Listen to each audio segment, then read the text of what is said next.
Hello guys, welcome to K Boateng. If today is your first time here, please don't forget to hit on the subscribe button and the notification icon below. So today I have the opportunity to meet one of my senior bosses. I used to watch him way back in university. I'll let him introduce himself because of the position he is holding. Kindly introduce yourself to my audience. Relax.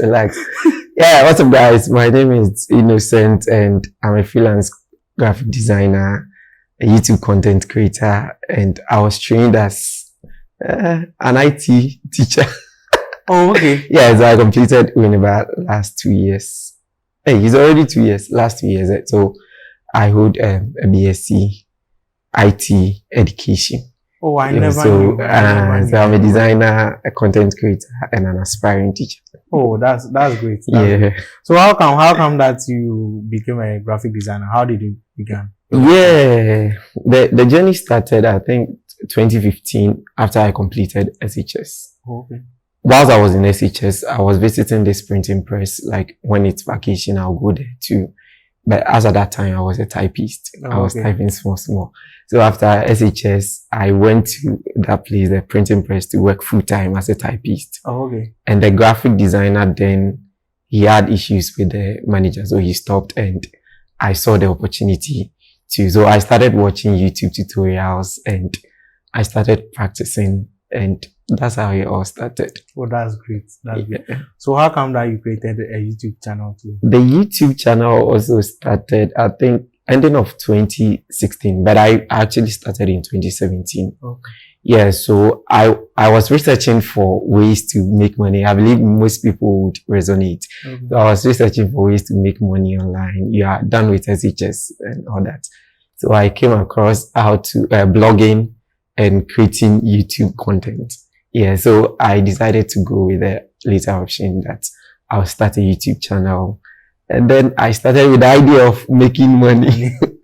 But that's not the issue. Like there are so much to it than making money from YouTube. So yeah, I just decided to do song lyrics. Oh, okay. Yeah, that's what I started with. Oh, okay. And along the line, I realized that almost every song that you post, copyright will just catch you. So I decided to start with something that I'm quite familiar with. But by that time, I had started graphic design for about 2 years. Oh, okay. So I just decided to share the little knowledge that I had in Photoshop, and we are here. Oh, that's nice. That really helped me. Yeah, it really helped me. Way back in university, I used to design my things to get some coins to. It's very, very necessary. That's good. Yeah. That's good. So how has the journey been being a YouTuber, a Photoshop YouTuber in Ghana? Yeah, it's a tough one. You know, the tech space, going to tech creativity space on YouTube is not something that people fancy a lot. So the journey is very hard, especially when you are starting out. Like people will be saying all kinds of things, go find something else to do. You don't have anything better to do, like you're spending money. I remember during university, one of my roommates told me that like I will get USA because like the money I was investing in buying data for YouTube was more than what I was spending on food. So he said I should go find something better to do. But today he will call me and he'll be like, Charlie, he's glad that I didn't give up. So the journey has been quite a tough one, but it has been full of learning. I've been learning every single step. So it has been a nice one. Yeah. That's nice. As I said, like you have been an inspiration to some of us, like really, really much in our life. Glad to hear that. So now you are inspiring us. Like anytime I want to watch anything pertaining to graphic design, I go to your channel to first to search if I can be able to get that before I go to any other place. But today the discussion, I want us to divert into this AI coming up. Yeah. As a Photoshop designer, do you think these AIs are going to affect your jobs? AI. Well, AI has been in the news recently. I've been reading on it. But I think personally, I think that AI will play a major role in the graphic design space, the creative space. But under no circumstance will AI take over, because graphic design is purely creativity. And AI depends on like machine learning to mimic human behavior. So I personally think that there is no way the one mimicking would under normal circumstance like bypass the one doing it. Okay. Yeah, so AI, it's actually even in the system right now. Photoshop recently released the Photoshop neural filters, which will allow you to colorize old images, Wow. like within a click. The neural filters for sky replacement, Oh, wow. even with the removal of backgrounds. Yeah. Now you don't have to like use the all that. So AI has already been introduced in the Photoshop, but it is saving us time. Okay. And I think instead of fearing that it is going to take our jobs, we should rather try to use it to our advantage. Okay. Yeah. I also have this question. I've been coming across these websites who do designs and put on their website like Canvas, freelance, and those kind of things. Mm-hmm. Does it affect your job in any way? Like people not coming to you, just going there to what? Manipulate their ways around and come up with their own designs. Yeah, I think for website like Canva and the rest, free pick. Yeah, it's actually a way interfering with the graphic design work. But you see, the thing is, people are actually going there because they want the shorter way. Okay. But when you take it to like brands and other people who really want to stand out, they don't want templates. They don't want things that has been done already. So I think if you are a graphic designer, instead of focusing on that, because everybody can just go there within clicks and they can, but you should also be targeting people who don't want templates, people who want like genuine designs and not from templates like Canva and the rest. I hope you're getting me. Yeah. So it's in a way interfering, but not, personally, it has not interfered with my works. Okay.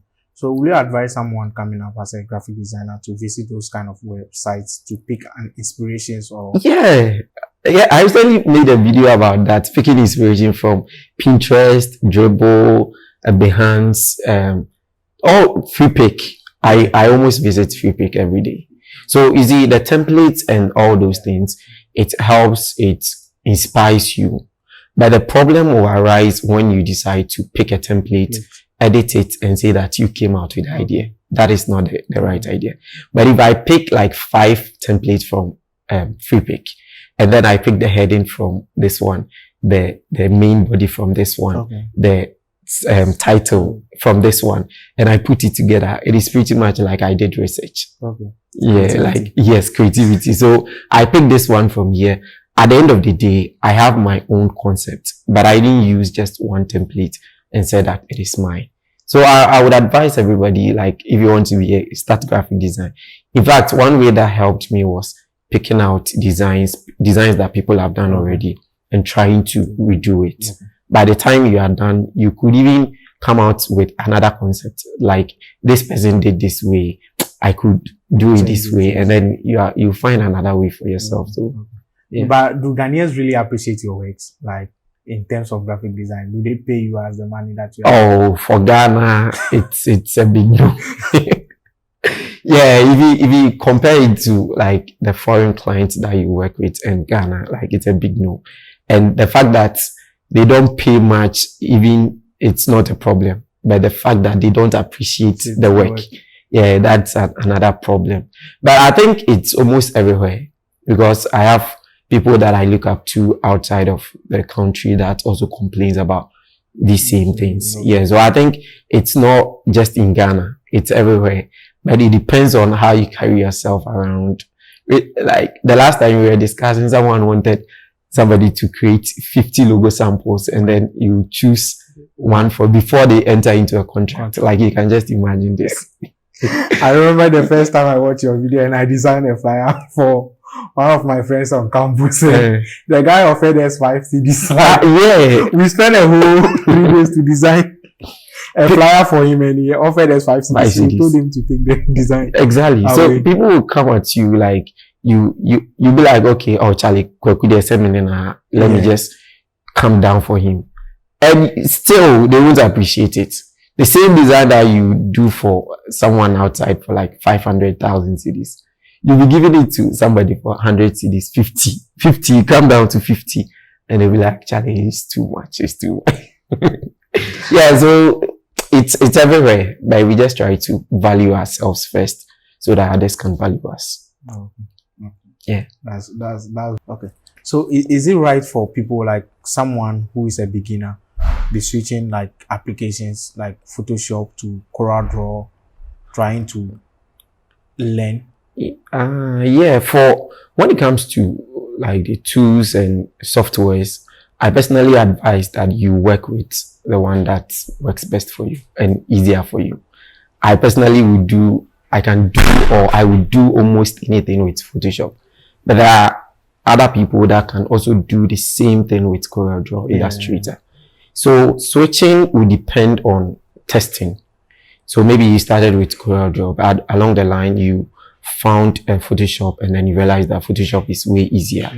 So you can switch. It's not a problem, depending that, or provided it's working, doing the job for you. Okay. You don't have a problem switching.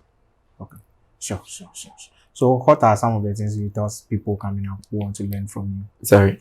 What are some of the things you tell someone coming up who want to learn from you? In terms of graphics? Yeah. Oh, for graphic design, I think like you start early, you start with what you have, and then you start from where you are, because the journey is like, it's a very tough space. Graphic design is a very tough, especially with the introduction of these websites. It's a very tough place, but you are just going to position yourself at. Personally, what I did was that instead of waiting for people to reach out to me, okay, and I'm going to use that to also talk about the templates thing. So instead of waiting for people to reach out to me for jobs, I decided to create content around what I would want people to reach out to me for. So if you go to my Fiverr account or my Fiverr profile, almost all the people coming from that place are from YouTube. So this is what happens. Somebody will watch how to design a church flyer, and they want to learn how to do it. But as at that time, they don't have the time to do it. So you taught them how to do it. So why don't I reach out to the person so that he works on it for me? Are you getting the point? Yeah. So it's all a matter of employing strategies that would work for you. Because if you decide to go with the normal traditional way, I have a couple of friends that are into printing press, and recently they've been reaching out that because like people are doing things on their phones, Pixart, those softwares, like it works. You need to just adjust to the currency. AI is booming, so you shift into AI. I recently wrote a script about similarly to what we are discussing. If AI is going to take our jobs, and the AI did it for me. Like most of my scripts, like sometimes I go there exactly. So you just tune yourself into what is going on, not necessarily following trends and that, but if it will help your work, you just go along with it. That's nice. Yeah. You did say about something about you completing in BS in IT. Are you using it? The IT there, it's part time. Yeah, I love IT. I think right from infancy, like small boy, that mean computer name if you like on the you go and pound fufuna yamo game kaka maybe it's beacon DB for no oko fufu ade game kaka. So I've loved computers right from childhood, but I think it was when I got to SHS that I really appreciated it, and when I got after SHS, I decided to pick up a course in IT. But yeah, I've been doing small. I'm now trying to learn like more of programming, especially Python. Yeah, but I'm not really into coding and all that. You don't use it to teach too. I teach. I did my national service at one SHS. Okay. Yeah, and I was teaching ICT. So yeah, I teach it. When it comes to teaching, I can go and read on something, come and explain it to you. But so my laptop saying, I'll do it, but never. Yeah. Thank you very much. Your last words for our audience. Yeah, Charlie, especially to the tech lovers out there, tech is really booming. Especially when you look at, recently I've been checking the Nigeria, like the tech is really booming. When you are thinking about freelancing, when you are thinking about back quick reference and remote works, You see, tech is really booming. So if you are starting out in tech, if you are in JHS, SHS, and you are thinking of studying or venturing into tech, I would advise that you keep at it. Because you see, when I was doing service, one of the questions I was receiving from the SHS people, they were saying that they are not writing ICT in the WASI. So why are they learning ICT? That is one of the biggest. Yes. So I think if you are a young guy, SHS, JHS, this is the best time for you to venture into tech, because you'd read, even if you don't use it as your full time, almost every aspect. That was the scenario I was using for my people. Because the likes of Nanaba, Namwa, they are no more using papers to read news. They are using iPads and all those things. So even if you are fluent in English, you can speak the best English in the world, but you don't know how to operate a simple, easy, you'll be left out. So if you are starting out, this is the right time. The last time to start out was yesterday. Today is the best next time, or the time you're watching this video. So start and you won't regret it. Start and you won't regret it. I'll be leaving a link to his YouTube channel under the description for you to go and subscribe and watch out for some of his video and some of his content. Please don't forget to subscribe to the channel and share. See you. Peace.